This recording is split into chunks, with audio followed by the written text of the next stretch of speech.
नाही करू शकत. पंतप्रधान ग्राम सडक योजना ह्याच्या माध्यमातून किती पैसा कमवला भाजपने तुम्ही विचार पण नाही करू शकत. मी नेहमी लोकसभेत बोलत असते, त्यांची घरं चालली पण तुमच्या घरांचं काय झालं. जे अतिवृष्टीत आणि जेव्हा नदीने रेखा घातलेल्या दक्षिण सोलापूरच्या काही गावांना तेव्हा संसार उद्ध्वस्त झाले, तेव्हा आम्ही म्हणालो की ओला दुष्काळ जाहीर करा. ओला दुष्काळ जाहीर झाला असता तर कर्जमाफी झाली असती शेतकऱ्यांना. ओला दुष्काळ झाला असता तर विद्यार्थ्यांची फी माफी झाली असती. ओला दुष्काळ जाहीर झाला असता तर तुम्हाला एकरी 65,000 रुपये मिळाले असते. पण नाही, भाजपनी अजूनही ओला दुष्काळ जाहीर केला नाही. ओला दुष्काळ सोडा, जे पंचनामे झाले त्याचे पैसे पण अजून तुमच्या खात्यात जमा झाले नाही. हा पाप भारतीय जनता पक्षाने जे भीक देण्याचा प्रयत्न करतात. तुमचेच घेतात पैसे आणि त्याच्यातून 2% तुम्हाला परत देण्याचं नाटक ते लोक करतात. आणि ते पीएम किसान पण लोकांना मिळालं नाही, कारण त्या एकाच शेतकऱ्याला साबित करावं लागतं की तो जिवंत आहे. वर्षातून 4दा KYC करावं लागतं आणि थंब द्यावा लागतो. काय चाललंय.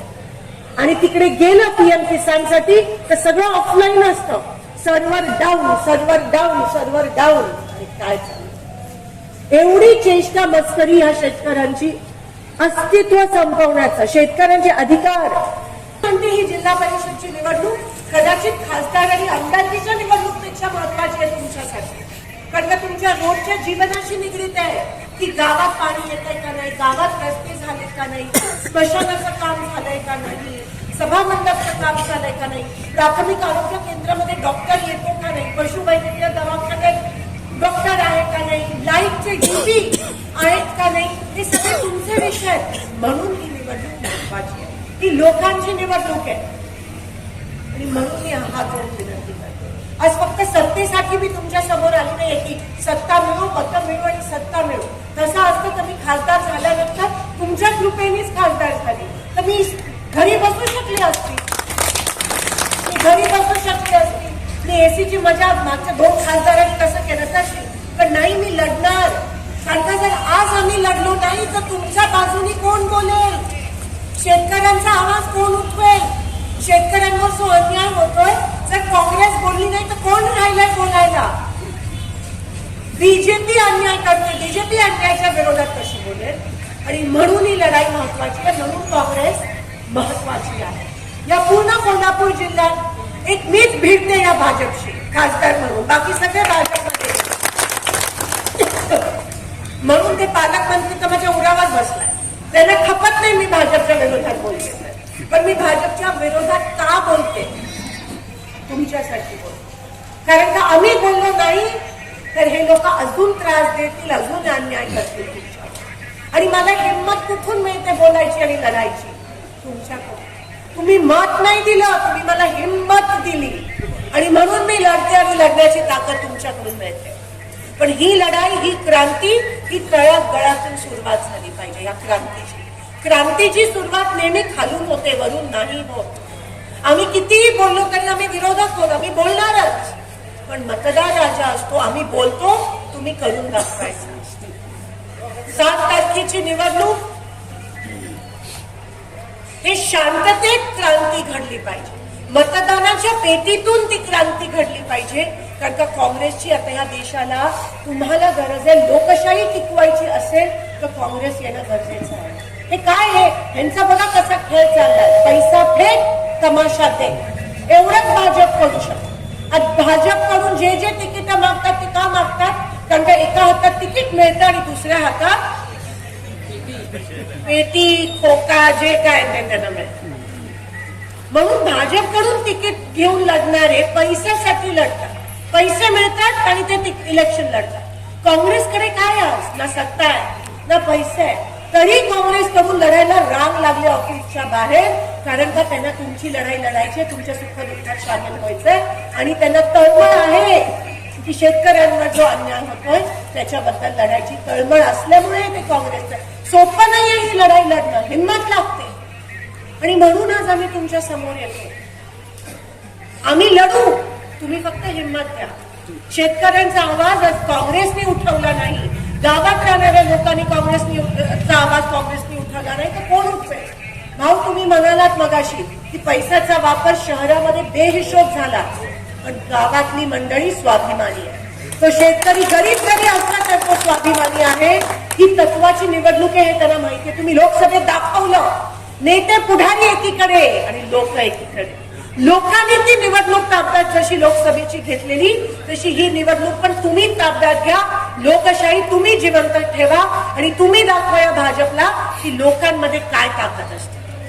आज ते त्यांची ताकद पैशाच्या माध्यमातून साबित करताय. तुम्ही तुमची ताकद लोकशाहीच्या माध्यमातून दाखवा. ते मत नाहीये, ते ब्रह्मास्त्र आहे. सत्ता पूर्ण बदलू शकते. आज आमच्याकडे आशेची किरण म्हणून आम्ही तुमच्याकडे बघतो. आशेची किरण आमच्यासाठी कोण आहे? आमच्यासाठी म्हणजे या देशासाठी. या मातृभूमीला पण वाटतं की तिला या भाजपच्या विळख्यातून सुटवा, सोडवा. आपण स्वातंत्र्याची लढाई सगळे लढू नाही शकलो त्यावेळेस. ब्रिटिश आपल्यावर अन्याय करत होते. जात पात धर्माचं राजकारण ब्रिटिशांनी चालू केलं आपल्या देशात. चिंगारी लावली, पेटवा पेटवी केली लोकांमध्ये, दोन दोन समाजामध्ये. आज भाजप काय वेगळं करतंय मला सांग. आज भाजप अघोषित आणीबाणी आहे. प्रेस त्यांच्याकडे, पत्रकार त्यांच्याकडे, कोर्ट त्यांच्याकडे, अहो हे निवडणूक आयोग पण त्यांच्या खिशात. म्हणून एकच गोष्ट जिवंत आहे, एकच भावना जिवंत आहे, ती म्हणजे लोकांच्या मनातला तीव्र राग. भाजपला वाटतं की ते तुम्हाला पण विकत घेऊ शकतात, पण ते त्यांना दाखवा. आणि म्हणून ही स्वातंत्र्याची दुसरी लढाई असणार आहे. तब लढे थे गोरों से, अब लढेंगे चोरों से. म्हणून ही लढाई तुमच्याकडून घेऊन. लाडकी बहीण काय आहे? लाडक्या बहिणीच्या आमिषाला बळी पडू नका.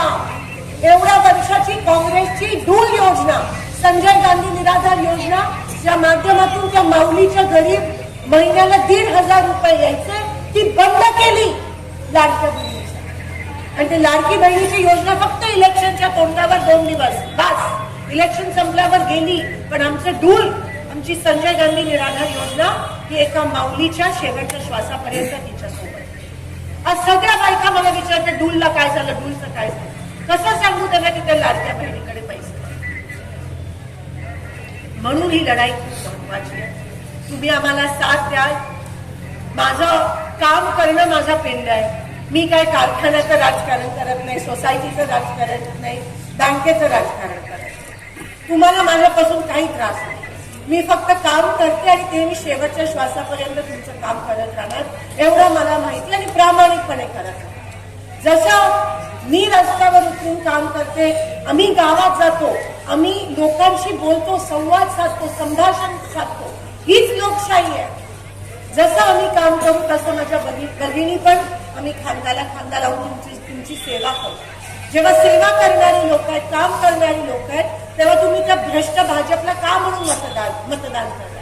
खरं तर तुम्ही त्यांना गावात फिरकू पण द्यायला नाही पाहिजे. पण लोकशाही शेवटी तुम्हीच ठरवणार की परिवर्तन पाहिजे का नाही, बदल पाहिजे का नाही. आणि मी विनंती करते की ते परिवर्तन झालं पाहिजे. ती सुरुवात असेल क्रांतीची.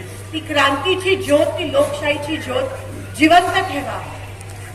हे देश तुमची वाट पाहतोय, तुमच्या मताची लोकशाहीसाठी. हे फक्त काँग्रेस विरोध बीजेपी नाहीये. हुकुमशाही विरोधात लोकशाही, हे तानाशाही विरोधात लोकशाही, ही शेतकऱ्यांच्या अन्याय विरोधात शेतकऱ्यांना न्याय देण्याची लढाई आहे.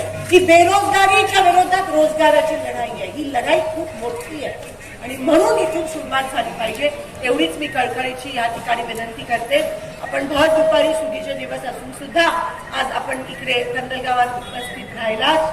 नेहमीच काँग्रेसला मताधिक्य देणारे गाव आहे, त्याबद्दल तुमच्या समोर नतमस्तक होते आणि पुन्हा तुमची सेवा करण्याची आम्हाला सगळ्यांना संधी द्या. आम्ही तुमच्या सोबत आमच्या शेवटच्या श्वासापर्यंत आहोत. एवढंच बोलते आणि आपली रसायन. धन्यवाद. जय हिंद, जय भारत.